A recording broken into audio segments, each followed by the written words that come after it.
Olá, vamos para mais uma videoaula de ciências com a professora Raquel. Hoje nós falaremos sobre a origem da vida, ou seja, como surgiu o primeiro ser vivo no planeta Terra.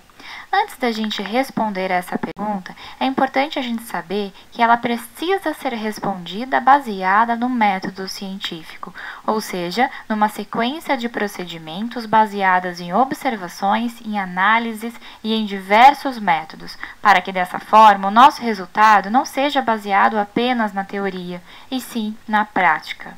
O método científico consegue difundir o conhecimento. Agora vamos falar sobre a origem da vida.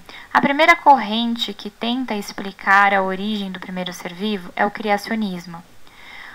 As pessoas criacionistas acreditavam que Deus criou a vida, que Deus criou os seres vivos. Para nós existe uma palavrinha extremamente importante, que é o fixismo. O fixismo diz que as espécies são fixas, elas são imutáveis, portanto, elas não sofrem alterações, elas não sofrem evolução.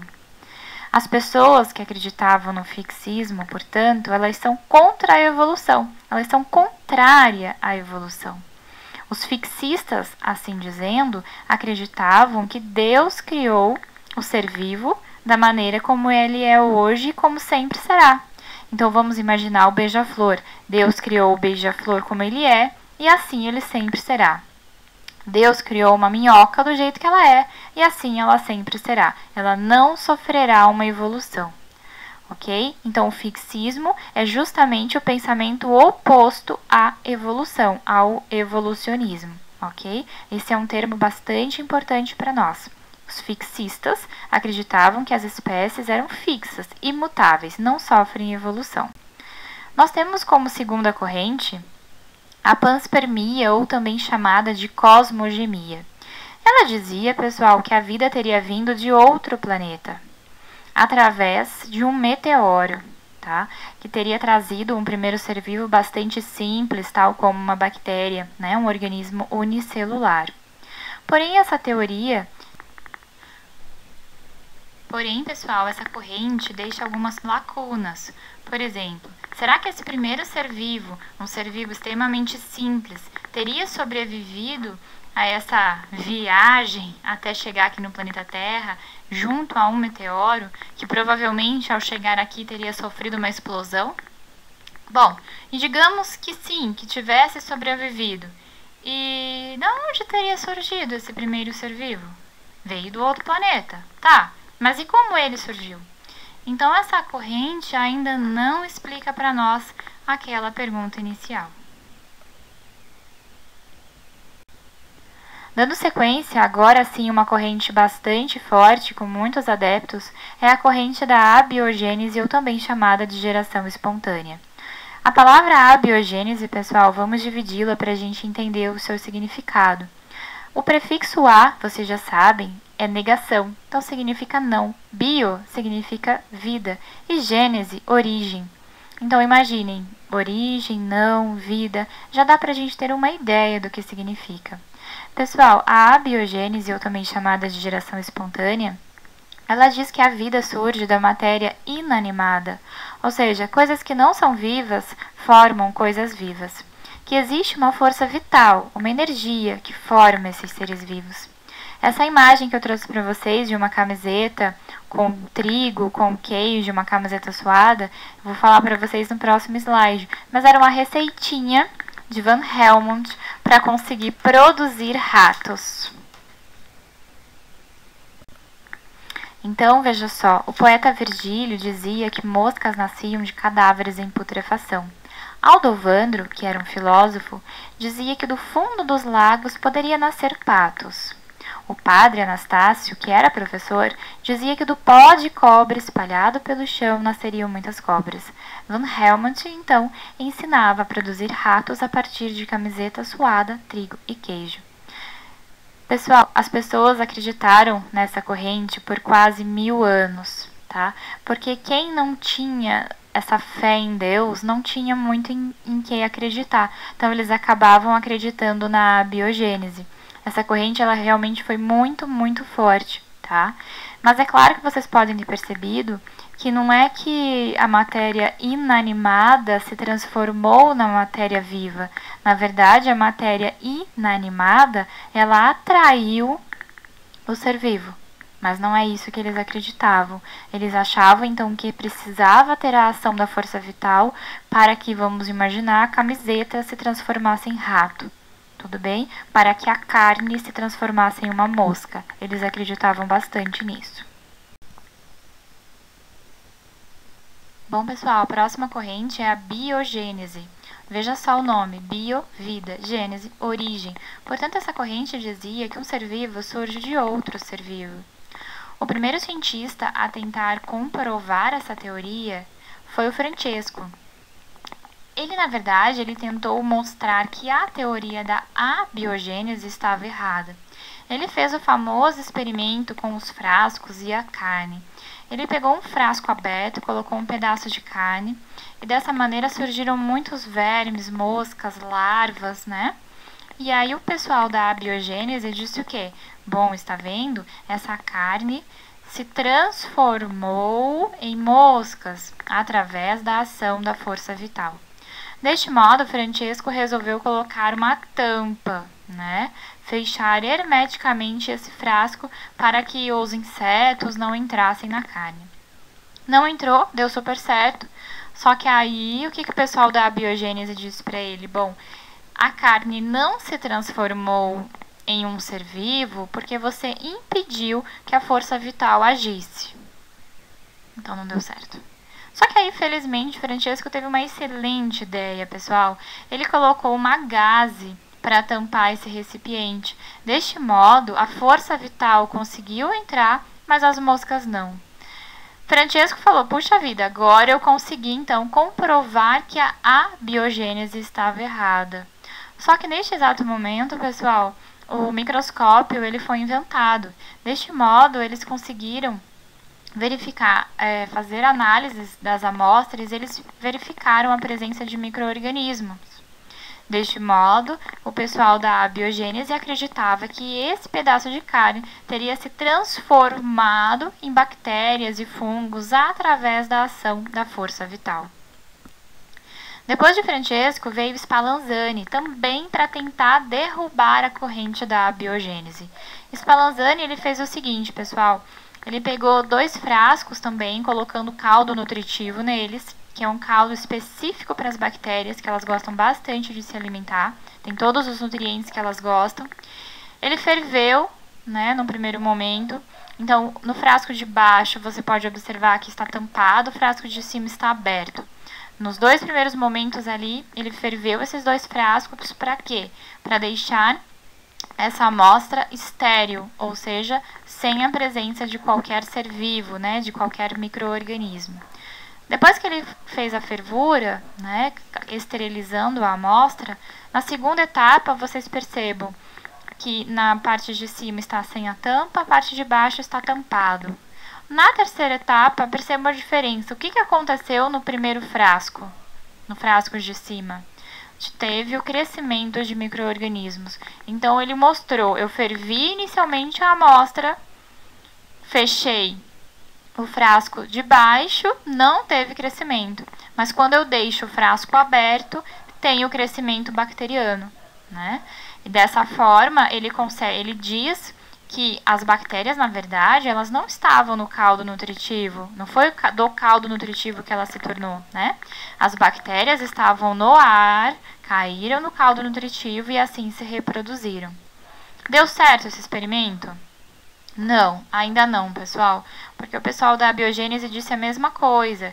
Que no frasco de baixo, no frasco inferior, não houve crescimento. Por quê? Porque eles tamparam e impediram a entrada da energia vital, né, da força vital. Não foi possível de novo.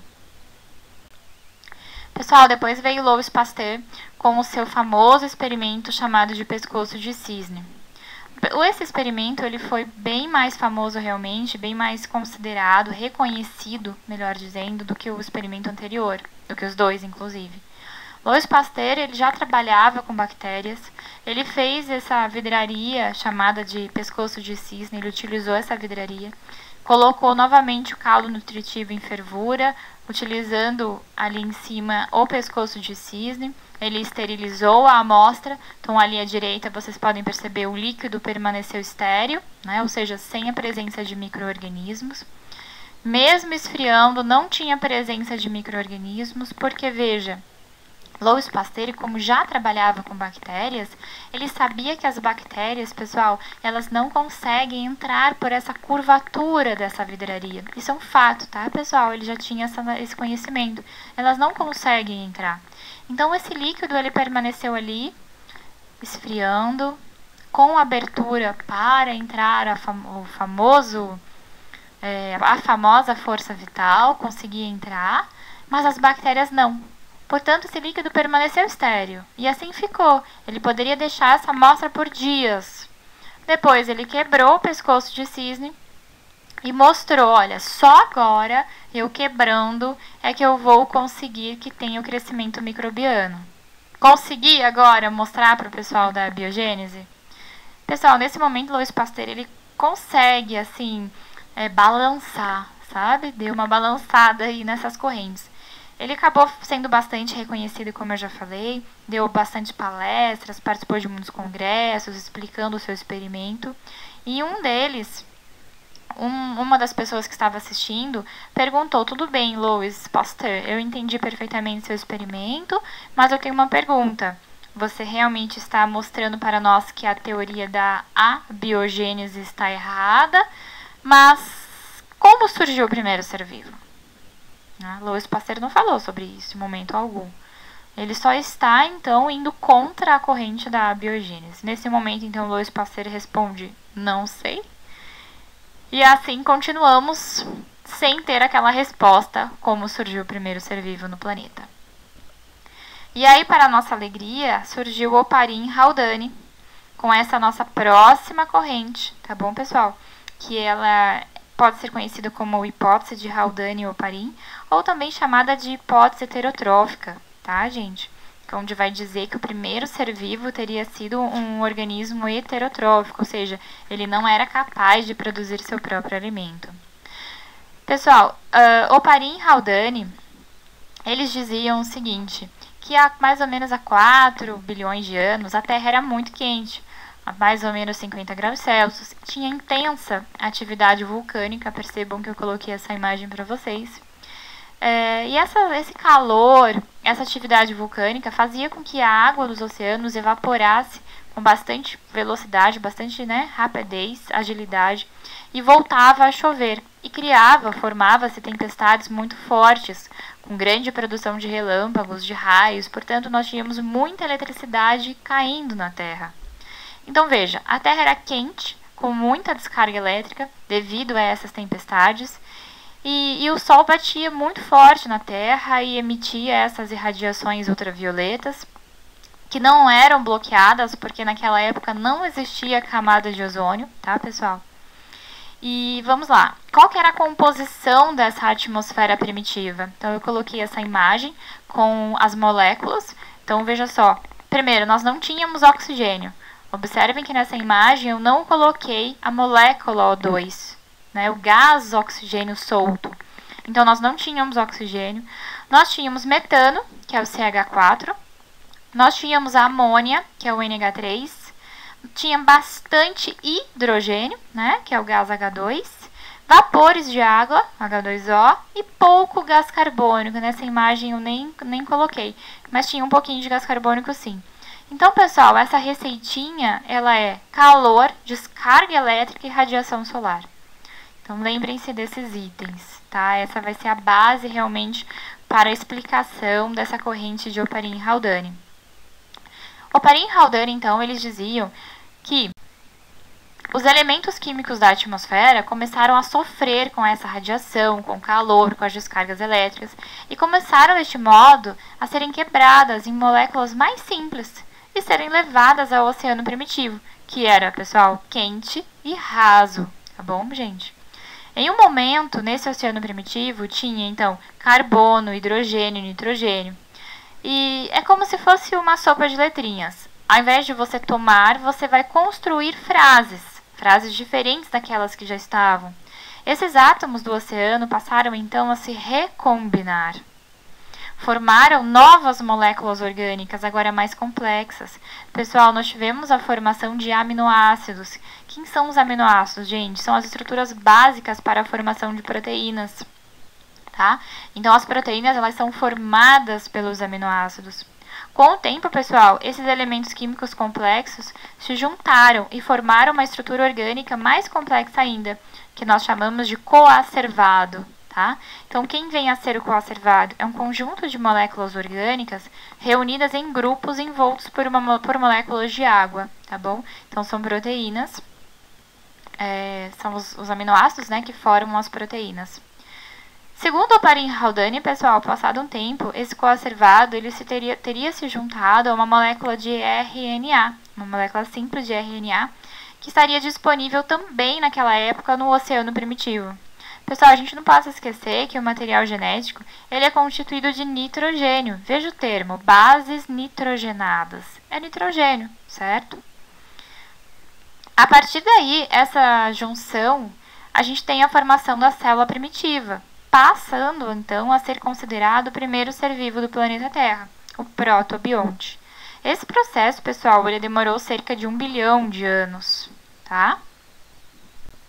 Então, eu trouxe aqui só para vocês entenderem um pouquinho melhor sobre o aminoácido e a proteína. A proteína ela é constituída, veja só, por todos esses aminoácidos. Então, o aminoácido ele é cada bolinha dessa, como se fosse um trem. Cada vagão seriam os aminoácidos e o trem inteiro seria a proteína. Para vocês terem uma ideia, nós temos 20 aminoácidos na natureza. Esse é o esquema básico de um aminoácido. Ele é composto de um grupo amina e de um grupo carboxila, tá?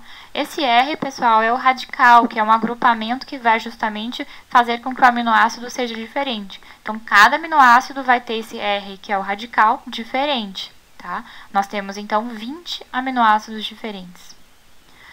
Pessoal, vou encerrando essa videoaula. Gostaria de saber se vocês têm alguma dúvida, se vocês conseguiram compreender essas correntes, explicando, então, a origem do primeiro ser vivo. Aguardo vocês. Obrigada. Tchau, tchau.